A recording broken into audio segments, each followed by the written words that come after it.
Honorable Ms. Salework Zoedi, President of the Federal Republic of Ethiopia,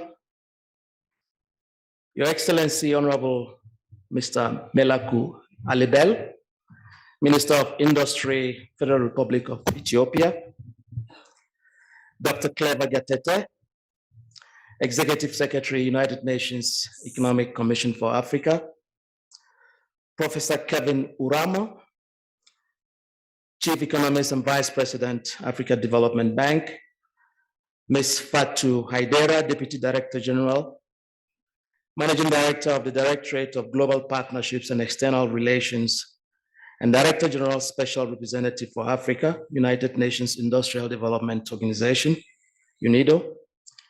Esteemed leaders joining us remotely, Excellencies, ladies and gentlemen, Ahuna Ezekwawa, Assistant Secretary General and Director of the Bureau for Africa, UNDP, would have loved to be here herself, but due to other pressing demands in New York requiring her presence, she's not able to be with us today, but she sends her greetings. Excellencies, ladies and gentlemen, I wish to extend my heartfelt gratitude to the Federal Democratic Republic of Ethiopia for hosting the 2023 African Economic Conference. Thank you for your leadership. UNDP takes pride in being an integral part of the African Economic Conference. Since 2006, we have collaborated closely with the African Development Bank and the Economic Commission for Africa to bring the best of Africa's brains and thought leaders to identify solutions to accelerate the continent's socioeconomic transformation. We believe that there is power in homegrown solutions, and the AEC, as we call it, is a great way to harvest these ideas, but even more, to put them into action as part of our collective interventions.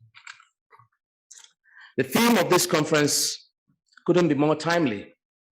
The imperative and centrality of Africa's industrial development has been brought front and center in recent years because of the lessons from the shocks that have troubled the globe. From the COVID-19 pandemic, to the war in Ukraine, through to the climate emergency, it has become an existential necessity for Africa to industrialize. A lot has been done in setting the frameworks that can foster Africa's industrialization. Take the African Continental Free Trade, for example. We now know that thanks to this historic agreement, Africans can invest in industrial ventures with the certainty that there is supportive trade policy that will not discriminate against these products in both tariffs and non-tariff barriers. We also know that this will play a critical role in raising incomes and also to structurally transform the continent. There will also be a dividend in sustainable peace and security, especially in conflict-prone regions. Now is the time to invest in Africa's value addition because it is the only way that Africa will change the status quo, investing in these abundant raw materials and commodities that have transformed the economies of several advanced economies. And we must ensure that this value addition is also based on the regional value chains approach. This is because we need to ensure that Africa's industrialization brings along all the people, young and old alike, as well as women and men. We must also ensure that we keep all of the small and medium-sized enterprises in mind so that it is truly a democratizing process. UNDP is supporting African countries thanks to our presence in all African countries, working with governments to develop and implement policies for structural economic transformation. With specific regard to intra-African trade, we are invested working with sister agencies and the UN country teams in ensuring that the UN Sustainable Development Cooperation frameworks and our own UNDP country program documents identify trade, investment, and industry as critical levers for economic growth and sustainable development. Through evidence-based policies, UNDP continues to work closely with its partners to set the tone for the global discourse on industrialization in Africa. The 2021 Features Report, jointly co-published with the AFCFTA Secretariat, highlights the critical importance of maximizing Made in Africa revolution. The sectors identified as emerging include automobiles, lithium-ion batteries, leather and leather products, clothing and textiles, soya, cocoa, pharmaceuticals, vaccines, mobile financial services, and entertainment services. This revolution will need to be underpinned by investment ventures in goods and services that promote value addition and beneficiation. This information also helps businesses to know and make informed decisions on where to invest to harness the AFCFTA opportunities, thanks to the UNDP Africa Business Map and the SDG Investor Maps. UNDP is also proud to announce the Africa Buyers Program, launched on 9th November 2023, together with Afrexim Bank at the Intra-African Trade Fair. This platform offers tailored market information to identify where producers can source their inputs from within Africa, so that the industrial drive we all want to see benefits as many African enterprises as possible. And for us at UNDP, we want to ensure that such investments also go in the direction of accelerating the SDGs, which is why we are making available the intelligence in our SDG investor maps, so that choice can go into those areas that are better positioned to accelerate prosperity for all. Excellencies, driving Africa's industrial revolution requires new ideas. This is why inclusion of young African researchers at this conference is a testament to our commitment to harnessing their intellectual power.